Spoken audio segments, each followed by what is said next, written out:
हरे कृष्णा। आप सभी का दिन शुभ और मंगलमय हो।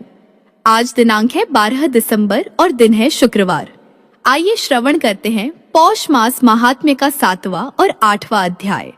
एक बार प्रेम से बोलिए जय श्री कृष्णा राधे। श्री नारायण कहते हैं, नारद, तदनंतर भृगुवंशी परशुराम ने प्रातः कालिक नित्य कर्म समाप्त करके भाई बंधुओं के साथ परामर्श किया और कार्तवीर्य के आश्रम पर दूत भेजा। उस दूत ने शीघ्र ही जाकर राजाधिराज कार्तवीर्य से कहा। उस समय राजा मंत्रियों से घिरे हुए राजसभा में बैठे थे। परशुराम का दूत बोला, महाराज, नर्मदा तट के निकट अक्षयवट के नीचे भृगुवंशी परशुराम भाइयों सहित पधारे हुए हैं। वे 21 बार पृथ्वी को राजाओं से शून्य करेंगे। अतः आप वहां चलिए अथवा भाई बंधुओं के साथ युद्ध कीजिए। इतना कहकर परशुराम का दूत उनके पास लौट गया। इधर राजा कवच धारण करके रण यात्रा के लिए उद्यत हुआ। तब महारानी मनोरमा ने अपने प्राणपति को युद्ध में जाने के लिए उद्यत देख उसे रोक दिया और अपने पास ही बैठा लिया। मुने, मनोरमा को देखकर राजा के नेत्र और मुख प्रसन्नता से खिल उठे। फिर तो उसने सभा के बीच रानी से अपने मन की बात कही। कार्तवीर्यार्जुन कहने लगा, प्रिय, जमदग्नि के महान पराक्रमी पुत्र परशुराम भाइयों के साथ नर्मदा तट पर ठहरे हुए हैं। वे मुझे युद्ध के लिए ललकार रहे हैं। उन्हें शंकर जी से शस्त्र और श्रीहरि का मंत्र तथा कवच प्राप्त हो गया है। अतः वे 21 बार भूमि को भूपालों से हीन कर देना चाहते हैं। इस समाचार से मेरे प्राण कांप उठे हैं। मन बारंबार क्षुब्ध हो रहा है और मेरा बायां अंग निरंतर फड़क रहा है। प्रिय, मैंने एक स्वप्न भी देखा है। सुनो। मैंने देखा है, मैं तेल से सराबोर हूँ, लाल वस्त्र धारण किए हुए हूँ, शरीर पर लाल चंदन लगा है, लोहे के आभूषणों से भूषित हूँ, अड़हुल के फूलों की माला पहने हूँ और गधे पर चढ़कर हंस रहा हूँ तथा बुझे हुए अंगारों की राशि से क्रीड़ा कर रहा हूँ। पतिव्रते, पृथ्वी पर अड़हुल के पुष्प बिखरे हुए हैं और वह राख से आच्छादित हो गई है। आकाश चंद्रमा और सूर्य से रहित होकर संध्याकालीन लालिमा से व्याप्त हो गया है। मैंने एक विधवा स्त्री को देखा जो लाल वस्त्र पहने थी, केश खुले थे, नाक कट गई थी और वह अट्टहास करती हुई नाच रही थी। महारानी, मैंने एक चिता देखी जिस पर बाण बिछे थे और वह अग्नि रहित एवं भस्म से संयुक्त थी। फिर राख की वर्षा, रक्त की वर्षा और अंगारों की वर्षा होते हुए देखा। पृथ्वी पके हुए ताड़ के फलों से आच्छादित और हड्डियों से संयुक्त थी। फिर खोपड़ियों की ढेरी दीख पड़ी जो कटे हुए बालों और नखों से युक्त थी। फिर रात के समय नमक का पहाड़, कौड़ियों की ढेरी और धूल तथा तेल की कंदरा दृष्टिगोचर हुई। फिर फूलों से लदे हुए अशोक और करवीरक के वृक्ष दीख पड़े। वहीं ताड़ के वृक्ष भी थे जिनमें फल लगे थे और पटापट गिर रहे थे।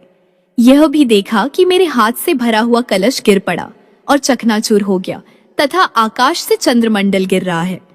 पुनः आकाश से भूतल पर गिरते हुए सूर्यमंडल को तथा उल्कापात, धूमकेतु और सूर्य एवं चंद्रमा के ग्रहण को देखा। फिर एक ऐसे भयानक पुरुष को सामने से आते हुए देखा जिसका आकार बेडौल था, मुख विकराल था और जिसके शरीर पर वस्त्र नहीं था। रात में मैंने यह भी देखा कि एक 12 वर्ष की अवस्था वाली युवती जो वस्त्र और आभूषणों से सुशोभित थी, रुष्ट होकर मेरे घर से बाहर जा रही है। जाते समय उसने कहा, राजेंद्र, आप शोकपूर्ण चित्त से बोलते हैं, अतः मैं आपके घर से वन को चली जाऊंगी। इसके लिए मुझे आज्ञा दीजिए। मैंने देखा कि क्रुद्ध ब्राह्मण, सन्यासी और गुरु मुझे शाप दे रहे हैं और दीवाल पर चित्रित पुतलिकाएं नाच रही हैं। रात में मैंने देखा कि चंचल गीधों, कौओं और भैंसों का समूह मुझे पीड़ा पहुंचा रहा है। महारानी, मैंने तेल तेली द्वारा घुमाया जाता हुआ कोल्हू और पाशधारी दिगंबरों को देखा। मैंने रात में देखा कि मेरे घर में परमानंददायक विवाहोत्सव मनाया जा रहा है जिसमें सभी गायक गीत गा रहे हैं और नाच रहे हैं। रात में देखा कि लोग रमण कर रहे हैं, परस्पर खींचातानी कर रहे हैं और कौवे तथा कुत्ते लड़ रहे हैं। कामिनी, रात में मोटक पिंड, शव संयुक्त श्मशान, लाल वस्त्र और सफेद वस्त्र भी दिखे हैं। शोभने, मैंने देखा कि एक विधवा स्त्री जो काले रंग की थी और काला वस्त्र पहने हुए थी तथा जिसके बाल खुले हुए थे, नंगी होकर मेरा आलिंगन कर रही है। प्रिय, नाई मेरे सिर तथा दाढ़ी के बाल छील रहा है और वक्षस्थल पर नखों की खरोंच लगी है। रात में मैंने ऐसा भी देखा है। सुंदरी, पादुका, चमड़े की रस्सियों की बहुत बड़ी राशि और कुम्हार के चाक को भूमि पर घूमते हुए देखा। सुव्रते, रात में देखा कि आंधी ने एक सूखे पेड़ को झकोर कर उखाड़ दिया है और वह वृक्ष पुनः उठकर खड़ा हो गया है तथा बिना सिर का धड़ चक्कर काट रहा है। श्रेष्ठ है, एक गूंथी हुई मुंडों की माला जिसमें अत्यंत भयंकर दांत दिख रहे थे तथा जिसे आंधी ने चूर चूर कर दिया था, मुझे दीख पड़ी। रात में मैंने यह भी देखा कि झुंड के झुंड भूत प्रेत जिनके बाल खुले हुए थे और जो मुख से आग उगल रहे थे, मुझे लगातार भयभीत कर रहे हैं। रात में मैंने जला हुआ जीव, झुलसा हुआ वृक्ष, व्याधिग्रस्त मनुष्य और अंगहीन शूद्र को भी देखा है। रात में मैंने यह भी देखा कि सहसा घर, पर्वत और वृक्ष गिर रहे हैं तथा बारंबार वज्रपात हो रहा है। रात में घर घर में कुत्ते और सियार निश्चित रूप से बारंबार रो रहे थे, मुझे यह भी दिखाई पड़ा है। मैंने एक पुरुष को देखा जो दिगंबर था, जिसके बाल बिखरे थे और जो नीचे मस्तक तथा पैर ऊपर करके पृथ्वी पर घूम रहा था। उसकी आकृति और बोली विकृत थी। फिर प्रातःकाल ग्राम के अधिदेवता का रुदन सुनकर मैं जाग पड़ा। अब बतलाओ, इसका क्या उपाय है? राजा की बात सुनकर मनोरमा का हृदय दुखी हो गया। वह रोती हुई राजाधिराज कार्तवीर्य से गदगद वाणी में बोली। मनोरमा ने कहा, हे नाथ, आप रमण करने वालों में उत्तम, समस्त महिपालों में श्रेष्ठ और मुझे प्राणों से भी अधिक प्रिय है। प्राणेश्वर, मेरा शुभकारक वचन सुनिए। जमदग्नि नंदन महाबली भगवान परशुराम नारायण के अंश हैं। ये सृष्टि का संहार करने वाले जगदीश्वर शिव के शिष्य हैं, जिनकी ऐसी प्रतिज्ञा है कि मैं 21 बार पृथ्वी को भूपालों से शून्य कर दूंगा। उनके साथ आप युद्ध न छेड़िए। पापी रावण को जीतकर जो आप अपने को शूरवीर मानते हैं, यह आपका भ्रम है, क्योंकि उसे आपने नहीं जीता है, बल्कि वह अपने पाप से पराजित हुआ है। क्योंकि जो धर्म की रक्षा नहीं करता, उसका भूतल पर कौन रक्षक हो सकता है? वह मूर्ख स्वयं नष्ट हो जाता है और वह जीते हुए भी मृतक के समान है। जो धर्म तथा शुभाशुभ कर्म के साक्षी और आत्माराम हैं, वे निरंतर अपने अंदर वर्तमान हैं, परंतु आपकी बुद्धि मोहाच्छन्न हो गई है, अतः आप उन्हें नहीं देखते हैं। नरेश, उत्तम धर्मात्माओं के जो स्त्री पुत्र आदि तथा समस्त ऐश्वर्य की वस्तुएं हैं, वे सभी जल के बुलबुले के सदृश अनित्य और विनाशशील हैं। इसीलिए इस बार तुम्हें संत लोग संसार को स्वप्न सदृश मानकर निरंतर धर्म का ध्यान करते हैं और भक्ति पूर्वक तपस्या में रत रहते हैं। राजन, मालूम होता है दत्तात्रेय जी ने जो ज्ञान दिया था, वह सब आप भूल गए। यदि है तो फिर आपका मन ब्राह्मण की हत्या करने में कैसे प्रवृत्त हुआ? आप तो मनोविनोद के लिए शिकार खेलने गए थे। वहां ब्राह्मण के आश्रम में ठहरकर आपने अपूर्व मिष्टान्न का भोजन किया और व्यर्थ ही ब्राह्मण को मार डाला। जो गुरु ब्राह्मण और देवता का अपमान करता है, उसके इष्ट देव उस पर रुष्ट हो जाते हैं और विपत्ति उसे आ घेरती है। अतः राजेंद्र, आप दत्तात्रेय जी के चरण कमलों का स्मरण कीजिए, क्योंकि गुरु भक्ति सबके संपूर्ण विघ्नों का विनाश करने वाली है। अब आप गुरुदेव की भली भांति अर्चना करके उन भृगुनंदन की शरण ग्रहण कीजिए। परम बुद्धिमान राजा कार्तवीर्य ने मनोरमा की बात सुनकर उसे समझाया और पुनः रानी को उत्तर दिया। कार्तवीर्य अर्जुन ने कहा, कांते, तुमने जो कुछ कहा है वह सब मैंने सुन लिया। अब मैं जो कहता हूँ उसे श्रवण करो। शोक पीड़ित लोगों के वचन सभाओं में प्रशंसनीय नहीं माने जाते। सुंदरी, कर्म भोग के योग्य काल आने पर सुख, दुख, भय, शोक, कलह और प्रेम ये सभी होते रहते हैं, क्योंकि काल राज्य देता है। काल मृत्यु और पुनर्जन्म का कारण होता है। काल संसार की सृष्टि करता है, काल ही पुनः उसका संहार करता है और काल ही पालन करता है। काल भगवान जनार्दन का स्वरूप है, परंतु श्री कृष्ण उस काल के भी काल और विधाता के भी ब्रह्मा है। सृष्टि का आविर्भाव और तिरोधान उन्हीं की आज्ञा से होता है। मनुष्य के सारे कार्य उन्हीं की आज्ञा से होते हैं, अपनी इच्छा से कुछ भी नहीं होता। महाबली भगवान परशुराम नारायण के अंश हैं। यदि उन्होंने ऐसी प्रतिज्ञा कर ली है कि मैं 21 बार पृथ्वी को राजाओं से शून्य कर दूंगा, तो उनकी वह प्रतिज्ञा कभी विफल नहीं हो सकती। सुव्रते, साथ ही मैं यह निश्चित रूप से जानता हूँ कि मैं उनका वध्य हूँ, तब भला भविष्य की सारी बातें जानकर भी मैं उनकी शरण में कैसे जा सकता हूँ, क्योंकि प्रतिष्ठित पुरुषों की अपकीर्ति मृत्यु से भी बढ़कर दुखदायिनी होती है। इतना कहकर सम्राट कार्तवीर्य ने समर भूमि में जाने के लिए उद्यत हो बाजा बजवाया और मांगलिक कार्य संपन्न करवाए। वह असंख्य राजाओं को, 3 लाख राजाधिराजों को, महान बल पराक्रम से संपन्न 100 अक्षौहिणी सेनाओं को तथा असंख्य घोड़े, हाथी, पैदल सिपाही और रथों को साथ लेकर रणयात्रा के लिए तैयार हुआ। उसे कवच और बाण सहित अक्षय धनुष धारण करके यात्रा के लिए समुत्सुक देख साध्वी मनोरमा स्तब्ध हो गई। नारायण कहते हैं, मुने, मनोरमा ने अपने स्वामी के मुख से भविष्य की जो जो बातें सुनी उन्हें मन में धारण कर लिया और यह समझ लिया कि ये बातें अवश्य सत्य होंगी। अतः उसने उसी क्षण अपने प्राणनाथ को अपनी छाती से लगा लिया और पुत्रों, बांधवों तथा अपने भृत्यों को आगे करके वह भगवत चरणों का ध्यान करने लगी। फिर उसने योग द्वारा षटचक्र का भेदन करके वायु को मूर्धा में स्थापित किया और चंचल मन को जल के बुलबुले के सदृश क्षण भंगुर विषयों से खींचकर ब्रह्मरंध्र में स्थित सहस्रदल संयुक्त कमल पर स्थापित करके उसे ज्ञान द्वारा निष्कल ब्रह्म में बांध दिया। तत्पश्चात निर्मूल एवं पुनर्जन्म रहित द्विविध कर्म का परित्याग करके उसने वही प्राण त्याग दिए, परंतु प्राणों से अधिक प्रिय राजा को नहीं छोड़ा। तदनंतर राजा विविध भांति से करुण विलाप करके फूट फूट कर रोने लगे। राजा के विलाप को सुनकर इस प्रकार आकाशवाणी हुई, महाराज शांत हो जाओ, क्यों रो रहे हो? तुम तो दत्तात्रेय की कृपा से बड़े बड़े ज्ञानियों में श्रेष्ठ हो, अतः सारे संसार को जो रमणीय दिख रहा है जल के बुलबुले के सदृश क्षण भंगुर समझो। वह साध्वी मनोरमा तो लक्ष्मी के अंश से उत्पन्न हुई थी, अतः वह लक्ष्मी के वासस्थान को चली गई। अब तुम भी रणभूमि में युद्ध करके वैकुंठ में जाओ। आकाशवाणी के इस वचन को सुनकर नरेश ने शोक का परित्याग कर दिया।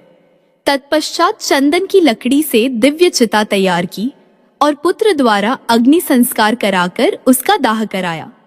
फिर मनोरमा के पुण्य के निमित्त हर्षपूर्वक ब्राह्मणों को नाना प्रकार के रत्न, भांति भांति के वस्त्र और अनेक तरह के अन्यान्य दान दिए। मुने, उस अवसर पर कार्तवीर्य के आश्रम में सर्वत्र निरंतर यही शब्द होता था कि दान दो और खाओ खाओ। उस समय राजा द्वारा अधिकृत कोषों में जो जो धन मौजूद था उसे उसने मनोरमा के पुण्य के निमित्त हर्षपूर्वक ब्राह्मणों को दान कर दिया। तदनंतर असंख्य बाजों तथा सैन्य समूहों को साथ लेकर राजा दुखी हृदय से समर भूमि के लिए प्रस्थित हुआ। आगे बढ़ने पर यद्यपि राजा को प्रत्येक मार्ग में अमंगल के ही दर्शन हुए, तथापि वह रणक्षेत्र की ओर ही बढ़ता गया, पुनः राजधानी को नहीं लौटा। राजा को मार्ग में एक नग्न स्त्री मिली जिसके बाल बिखरे थे, नाक कटी थी और वह रो रही थी। दूसरी विधवा भी मिली जो काला वस्त्र पहने थी। आगे मुखदुष्टा, योनि दुष्टा, रोगिणी, चर्बी बेचने वाला, कन्या विक्रयी, चिता में जलता हुआ शव, बुझे हुए अंगारों वाली राख, सर्प से डंसा हुआ मनुष्य, सांप, गोह, खरगोश, विष, श्राद्ध के लिए पकाया हुआ पाक, पिंड, मोटक, तिल, देवमूर्तियों पर छड़े हुए धन से जीवन निर्वाह करने वाला ब्राह्मण, वृषवाह अर्थात बैल पर सवारी करने वाला अथवा बैल को जोतने वाला, शूद्र के श्राद्धान्न का भोजी, शूद्र का रसोइया, शूद्र का पुरोहित, गांव का पुरोहित, कुश की पुतलिका, मुर्दा जलाने वाला, खाली घड़ा, फूटा घड़ा, तेल, नमक, हड्डी, रुई, कछुआ, धूल, भूखता हुआ कुत्ता, दाहिनी ओर भयंकर शब्द करता हुआ, सियार, जटा, हजामत, कटा हुआ बाल, नख, मल, कलह, विलाप करता हुआ मनुष्य, अमंगल सूचक विलाप करने वाला तथा शोककारक रुदन करने वाला, झूठी गवाही देने वाला, चोर मनुष्य, हत्यारा, कुल्लटा का पति और पुत्र, कुल्लटा का अन्न खाने वाला, देवता, गुरु और ब्राह्मणों की वस्तुओं तथा धन का अपहरण करने वाला, दान देकर छीन लेने वाला, डाकू, हिंसक, चुगलखोर, दुष्ट, पिता माता से विरक्त, ब्राह्मण और पीपल का विघातक, सत्य का हनन करने वाला, कृतघ्न, धरोहर हड़प लेने वाला मनुष्य, विप्रद्रोही, मित्रद्रोही, घायल, विश्वासघातक, गुरु, देवता और ब्राह्मण की निंदा करने वाला, अपने अंगों को काटने वाला, जीव हिंसक, अपने अंग से हीन, निर्दयी, व्रत उपवास से रहित, दीक्षाहीन, नपुंसक, कुष्ठ रोगी, काना, बहरा, पुक्कस, जाति विशेष, कटे हुए लिंग वाला, नागा, मदिरा से मत वाला, मदिरा, पागल, खून उगलने वाला, भैंसा, गधा, मूत्र, विष्ठा, कफ, मनुष्य की सूखी खोपड़ी, प्रचंड आंधी, रक्त की वृष्टि, बाजा, वृक्ष का गिराया जाना, भेड़िया, सुअर, गीध, बाज, कंक, एक मांसाहारी पक्षी, भालू, पाश, सूखी लकड़ी, कौआ, गंधक, पहले पहल दान लेने वाला ब्राह्मण, महापात्र, तंत्र मंत्र से जीविका चलाने वाला, वैद्य, रत्न पुष्प, औषध, भूसी, दूषित समाचार, मृतक की बातचीत, ब्राह्मण का दारुण शाप, दुर्गंध युक्त वायु और दूह शब्द आदि राजा के सामने आए।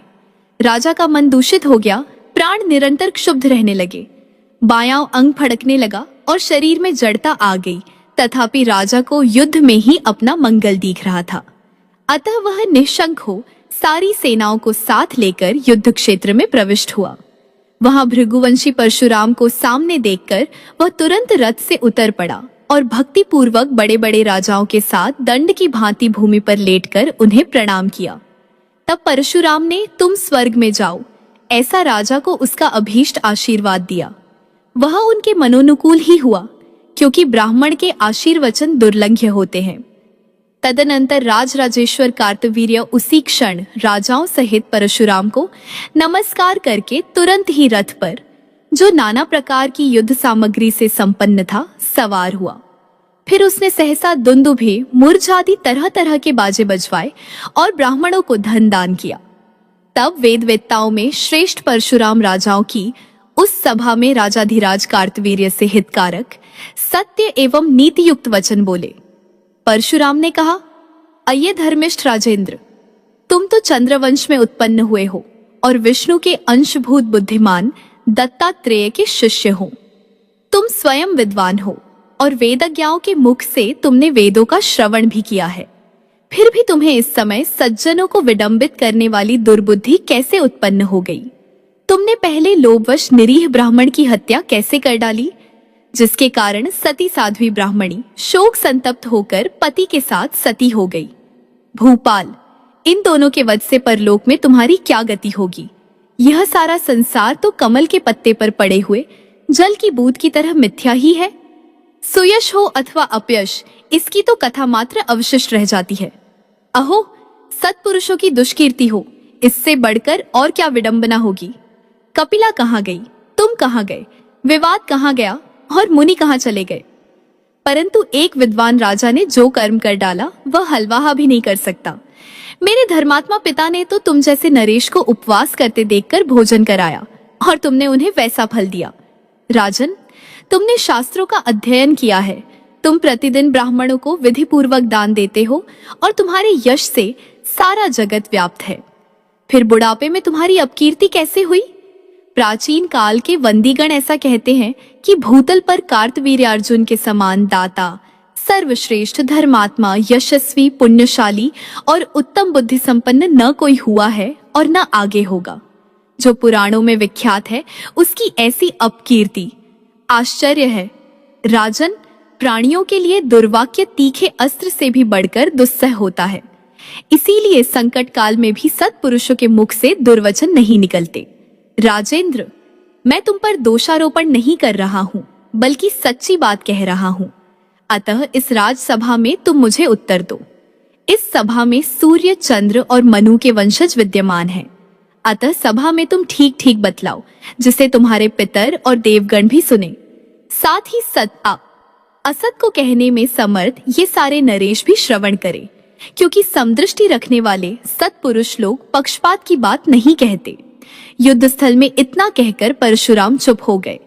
तब बृहस्पति के समान बुद्धिमान राजा ने कहना आरंभ किया। कार्तवीर्यार्जुन ने कहा, हे राम, आप श्री हरि के अंश, हरि के भक्त और जितेंद्रिय हैं। मैंने जिनके मुख से धर्म श्रवण किया है, आप उनके गुरु के भी गुरु हैं। जो कर्मवश ब्राह्मण कुल में उत्पन्न हुआ है, ब्रह्म चिंतन करता है और अपने धर्म में तत्पर एवं शुद्ध है, इसीलिए वह ब्राह्मण कहलाता है। जो मनन करने के कारण नित्य बाहर भीतर कर्म करता रहता है, सदा मौन धारण किए रहता है और समय आने पर बोलता है, वह मुनि कहलाता है। जिसकी सुवर्ण और मिट्टी के ढेले में घर और जंगल में तथा कीचड़ और अत्यंत चिकने चंदन में समता की भावना है, वह योगी कहा जाता है। जो संपूर्ण जीवों में समत्व बुद्धि से विष्णु की भावना करता है और श्रीहरि की भक्ति करता है, वह हरि भक्त कहा जाता है। ब्राह्मणों का धन तप है। चूंकि तपस्या कल्पतरु और कामधेनु के समान है, इसीलिए उनकी निरंतर तप में इच्छा लगी रहती है। रजोगुणी पुरुष कर्मों के रागवश राजसिक कार्य करता है और रागांध होकर रजोगुणी कार्यों में लगा रहता है। इसी कारण वह राजा कहा जाता है। मुने, रागवश मैंने कामधेनु की याचना की थी, अतः मुझ अनुरागी क्षत्रिय का इसमें कौन सा अपराध हुआ? फिर भी आपके पिता ने महान बल पराक्रम से संपन्न बहुत से भूपालों का वध कर डाला। इस समय यहाँ शिशु अवस्था वाले राजकुमार ही आए हैं। आपने संपूर्ण पृथ्वी को 21 बार भूपालों से शून्य कर देने के लिए जो प्रतिज्ञा की है, उसका पालन कीजिए। युद्ध करना तो क्षत्रियों का धर्म ही है। युद्ध में मृत्यु को प्राप्त हो जाना उनके लिए निंदित नहीं है, परंतु ब्राह्मणों की रण स्पृहा लोक और वेद दोनों में विडंबना की पात्र है। वाणी ही जिनका बल और तप ही जिनका धन है, उन ब्राह्मणों की शांति ही प्रत्येक युग में स्वस्थकारक कर्म है। युद्ध करना ब्राह्मण का धर्म नहीं है। शांति प्रायण ब्राह्मण युद्ध के लिए उद्योगशील हो, ऐसा तो न देखने में ही आया है और न सुना ही गया है। भगवान नारायण के विद्यमान रहते यह दूसरी तरह का उलटफेर कैसे हो गया? रणांगण में यूं कहकर राजेंद्र कार्तवीर्य शांत हो गया। उसके उस वचन को सुनकर सभी लोग मौन हो गए। तदनंतर परशुराम के सभी भाई, जो बड़े शूरवीर तथा हाथों में अत्यंत तीखे शस्त्र धारण किए हुए थे, उनकी आज्ञा से युद्ध करने के लिए आगे बढ़े। तब जो स्वयं मंगल स्वरूप तथा मंगलों का आश्रय स्थान था, उस महाबली मत्स्यराज ने भी उन सबको युद्धोन्मुख देखकर युद्ध करना आरंभ किया। उस राजेंद्र ने बाणों का जाल बिछाकर उन सभी को रोक दिया। तब जमदग्नि के पुत्रों ने उस बाण समूह को छिन्न भिन्न कर दिया। मुने, राजा ने सैकड़ों सूर्यों के समान प्रकाशमान दिव्यास्त्र चलाया, परंतु मुनियों ने माहेश्वरास्त्र के द्वारा खेल ही खेल में उसे काट दिया। पुनः मुनियों ने दिव्यास्त्र द्वारा राजा के बाण सहित धनुष, रथ, सारथी और कवच की धज्जियां उड़ा दी। इस प्रकार राजा को शस्त्रहीन देखकर मुनियों को महान हर्ष हुआ। तब उन्होंने मत्स्यराज का वध करने की इच्छा से शिवजी का त्रिशूल हाथ में उठाया। त्रिशूल चलाते समय आकाशवाणी हुई, विप्रवरो, शिवजी का यह त्रिशूल अमोघ है, इसे मत चलाओ, क्योंकि मत्स्यराज के गले में सर्वांगों की रक्षा करने वाला शिवजी का दिव्य कवच बंधा है, जिसे पूर्व काल में दुर्वासा ने दिया था। अतः पहले राजा से उस प्राण प्रदान करने वाले कवच को मांग लो। मुने, तदनंतर परशुराम ने त्रिशूल चलाकर राजा पर चोट की, परंतु राजा के शरीर से टकराकर उस त्रिशूल के 100 टुकड़े हो गए। तब आकाशवाणी सुनकर महान पराक्रमी जमदग्नि नंदन परशुराम ने श्रृंगधारी सन्यासी का वेश धारण करके राजा से कवच की याचना की। राजा ने ब्रह्मांड विजय नामक वह उत्तम कवच उन्हें दे दिया। उस कवच को लेकर परशुराम ने पुनः त्रिशूल से ही प्रहार किया। उसके आघात से मत्स्यराज, जो चंद्रवंश में उत्पन्न गुणवान और महाबली था, जिसके मुख की कांति सैकड़ों चंद्रमाओं के समान थी, भूतल पर गिर पड़ा। नारद ने कहा, महाभाग नारायण, मत्स्यराज ने शिवजी के जिस कवच को धारण किया था उसका वर्णन कीजिए, क्योंकि उसे सुनने के लिए मुझे कौतूहल हो रहा है। नारायण बोले, विप्रवर, महात्मा शंकर के उस ब्रह्मांड विजय नामक कवच का, जो सर्वांग की रक्षा करने वाला है, वर्णन करता हूँ। सुनो। पूर्व काल में दुर्वासा ने बुद्धिमान मत्स्यराज को संपूर्ण पापों का समूल नाश करने वाला षडक्षर मंत्र बतलाकर इसे प्रदान किया था। यदि सिद्धि प्राप्त हो जाए तो इस कवच के शरीर पर स्थित रहते अस्त्र शस्त्र प्रहार के समय जल में तथा अग्नि में प्राणियों की मृत्यु नहीं होती, इसमें संशय नहीं है। जिसे पढ़कर एवं धारण करके दुर्वासा सिद्ध होकर लोक पूजित हो गए, जिसके पढ़ने और धारण करने से जैगीश्वर महायोगी कहलाने लगे, जिसे धारण करके वामदेव, देवल, स्वयं च्यवन, अगस्त्य और पुलस्त्य विश्ववंद्य हो गए।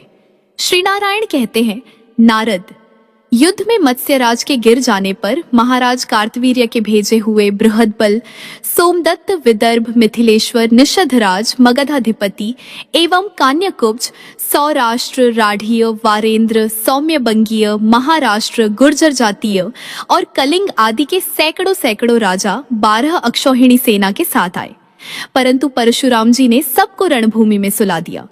यह देखकर 1 लाख नरपतियों के साथ 12 अक्षौहिणी सेना लेकर राजा सुचंद्र रणस्थल में आए। सुचंद्र के साथ भयानक युद्ध हुआ, पर वे परास्त न हो सके। तब परशुराम ने देखा कि मुंडमाला धारण किए हुए विकटान्ना भयंकरी जगतजननी भद्रकाली उनकी रक्षा कर रही है। यह देखकर परशुराम ने शस्त्रास्त्र का त्याग करके महामाया की स्तुति आरंभ की। परशुराम बोले, आप शंकर जी की प्रियतमा पत्नी हैं, आपको नमस्कार है। सारस्वरूपा, आपको बारंबार प्रणाम है। दुर्गति नाशिनी को मेरा अभिवादन है। माया रूपा, आपको मैं बारंबार सिर झुकाता हूँ। जगतधात्री को नमस्कार नमस्कार। जगत कर्त्री को पुनः पुनः प्रणाम। जगत जननी को मेरा नमस्कार प्राप्त हो। कारण रूपा, आपको बारंबार अभिवादन है। सृष्टि का संहार करने वाली जगन माता, प्रसन्न होइए। मैं आपके चरणों की शरण ग्रहण करता हूँ। मेरी प्रतिज्ञा सफल कीजिए।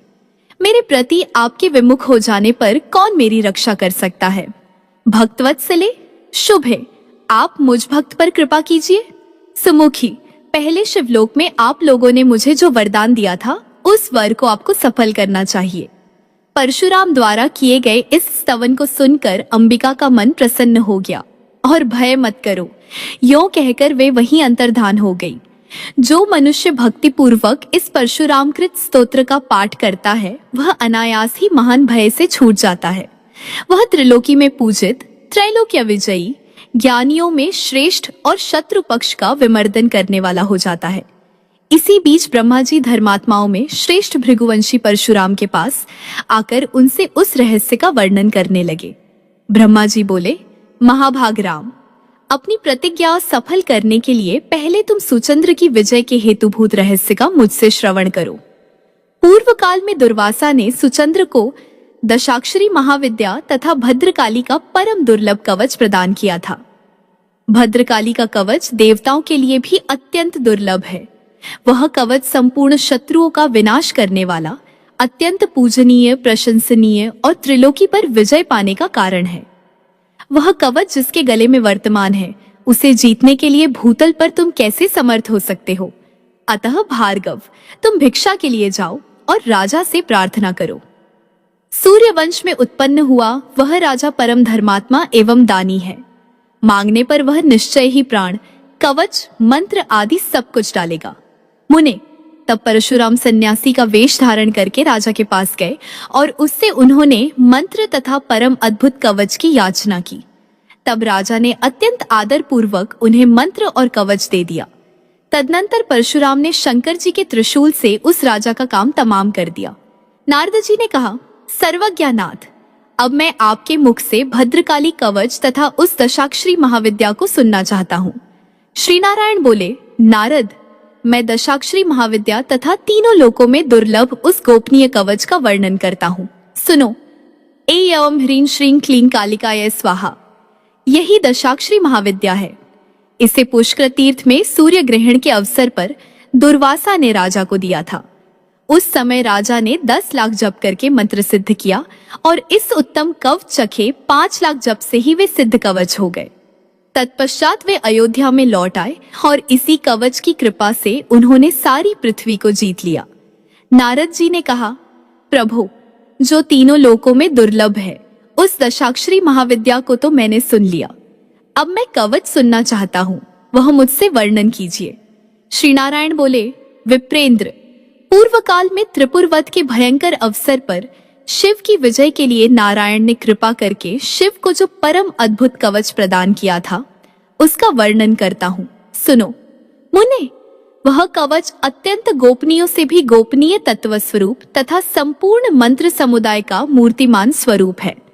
उसी को पूर्व काल में शिवजी ने दुर्वासा को दिया था और दुर्वासा ने महामनस्वी राजा सुचंद्र को प्रदान किया था। वत्स, यह कवच समस्त मंत्र समूह का मूर्त रूप, संपूर्ण कवचों का सारभूत और उत्कृष्ट से भी उत्कृष्टतर है। इसे मैंने तुम्हें बतला दिया।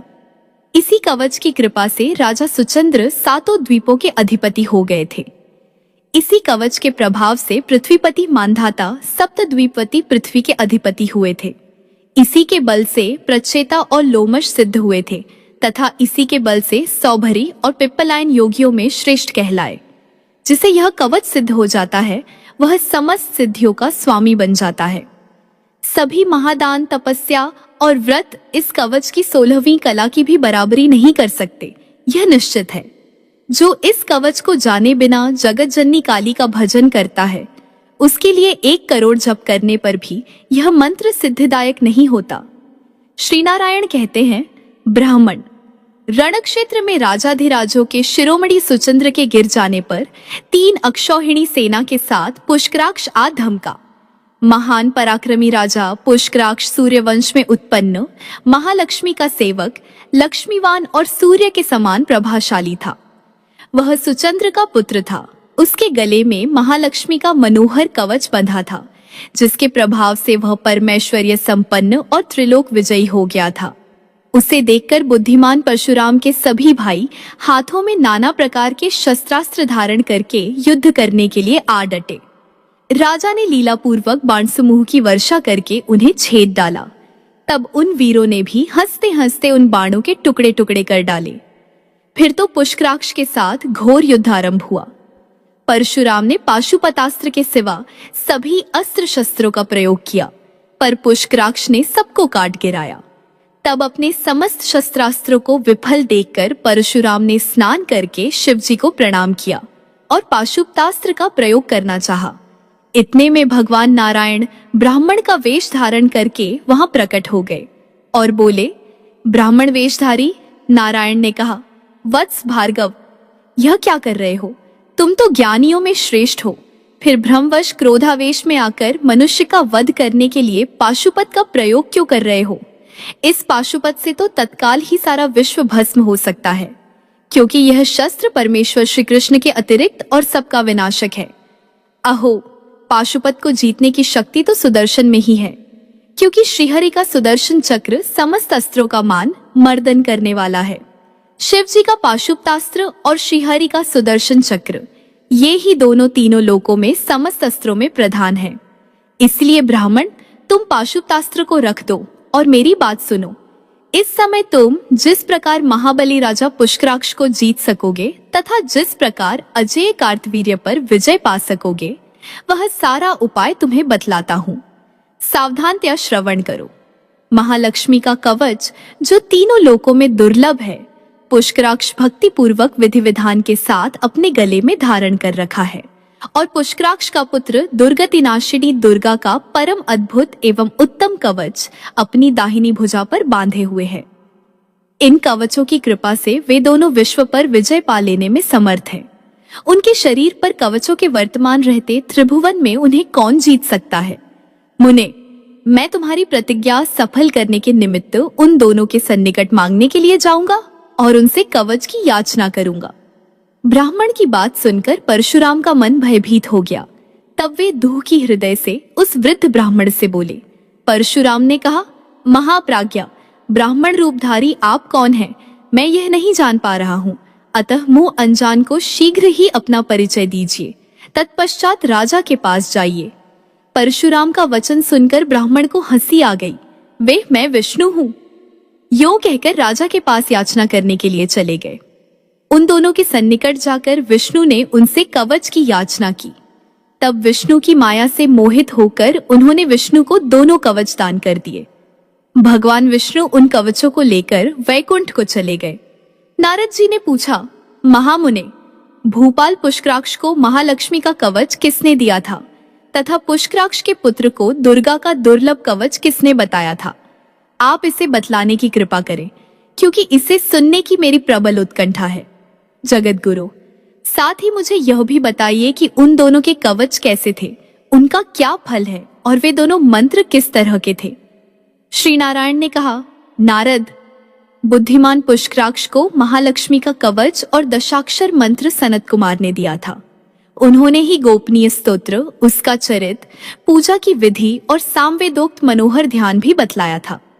दुर्गा का कवच, गुह्य स्तोत्र और दशाक्षर मंत्र पूर्व काल में दुर्वासा ने पुष्कराक्ष पुत्र को प्रदान किया था। इसके पश्चात देवी के उस परम अद्भुत संपूर्ण चरित्र को सुनोगे जिसे उन्होंने महायुद्ध के आरंभ में प्रार्थना करने पर बतलाया था। अब मैं तुम्हें महालक्ष्मी का मंत्र बतलाता हूँ, उसे श्रवण करो। वोम श्रीं कमलवासिन्ये स्वाहा, यही वह परम अद्भुत मंत्र है।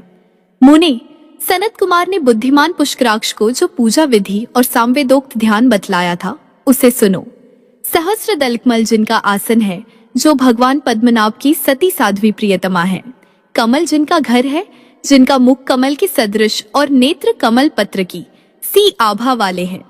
कमल का फूल जिन्हें अधिक प्रिय है, जो कमल पुष्प की शैया पर शयन करती है। जिनके हाथ में कमल शोभा पाता है, जो कमल पुष्पों की माला से विभूषित है। कमलों के आभूषण जिनकी शोभा बढ़ाते हैं, जो स्वयं कमलों की शोभा की वृद्धि करने वाली है।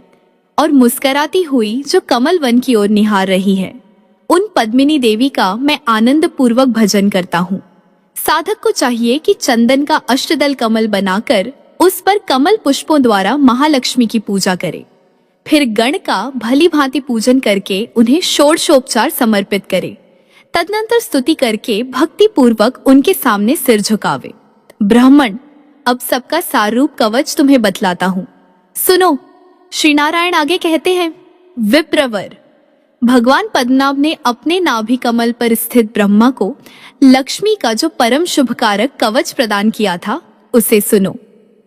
उस कवच को पाकर ब्रह्मा ने कमल पर बैठे बैठे जगत की सृष्टि की और महालक्ष्मी की कृपा से वे लक्ष्मीवान हो गए। फिर पद्मालया से वरदान प्राप्त करके ब्रह्मा लोकों के अधीश्वर हो गए। उन्हीं ब्रह्मा ने पद्मकल्प में अपने प्रिय पुत्र बुद्धिमान सनत कुमार को यह परम अद्भुत कवच दिया था। नारद, सनत कुमार ने वो कवच पुष्कराक्ष को प्रदान किया था, जिसके पढ़ने एवं धारण करने से ब्रह्मा समस्त सिद्धों के स्वामी, महान परमैश्वर्य से संपन्न और संपूर्ण संपदाओं से युक्त हो गए। धर्मात्मा पुरुष ब्राह्मण को मेरु के समान सुवर्ण का पहाड़ दान करके जो फल पाता है, उससे कहीं अधिक फल इस कवच से मिलता है। जो मनुष्य विधिवत गुरु की अर्चना करके इस कवच को गले में अथवा दाहिनी भुजा पर धारण करता है, वह प्रत्येक जन्म में श्री संपन्न होता है और उसके घर में लक्ष्मी 100 पीढ़ियों तक निश्चल रूप से निवास करती है। वह देवेंद्रों तथा राक्षस राजों द्वारा निश्चय ही अवध्य हो जाता है। जिसके गले में यह कवच विद्यमान रहता है, उस बुद्धिमान ने सभी प्रकार के पुण्य कर लिए, संपूर्ण यज्ञों में दीक्षा ग्रहण कर ली और समस्त तीर्थों में स्नान कर लिया। लोभ, मोह और भय से भी इसे जिस किसी को नहीं देना चाहिए, अपितु शरणागत एवं गुरुभक्त शिष्य के सामने ही प्रकट करना चाहिए। इस कवच का ज्ञान प्राप्त किए बिना जो जगतजननी लक्ष्मी का जप करता है, उसके लिए करोड़ों की संख्या में जप करने पर भी मंत्र सिद्धिदायक नहीं होता। नारद जी ने कहा, प्रभु, महालक्ष्मी के मनोहर कवच का वर्णन तो आपने कर दिया। ब्राह्मण, अब दुर्गति नाशिनी दुर्गा के उस उत्तम कवच को बतलाइए जो पद्माक्ष के प्राणतुल्य, जीवनदाता, बल का हेतु, कवचों का सार तत्व और दुर्गा की सेवा का मूल कारण है। श्री नारायण बोले, नारद, प्राचीन काल में श्री कृष्ण ने गोलोक में ब्रह्मा को दुर्गा का जो शुभप्रद कवच दिया था, उसका वर्णन करता हूँ, सुनो। पूर्व काल में त्रिपुर संग्राम के अवसर पर ब्रह्मा जी ने इसे शंकर को दिया, जिसे भक्ति पूर्वक धारण करके रुद्र ने त्रिपुर का संहार किया था। फिर शंकर ने इसे गौतम को और गौतम ने पद्माक्ष को दिया, जिसके प्रभाव से विजयी पद्माक्ष 7 द्वीपों का अधिपति हो गया। इससे आगे का वृतांत सुनिएगा अगले अध्याय।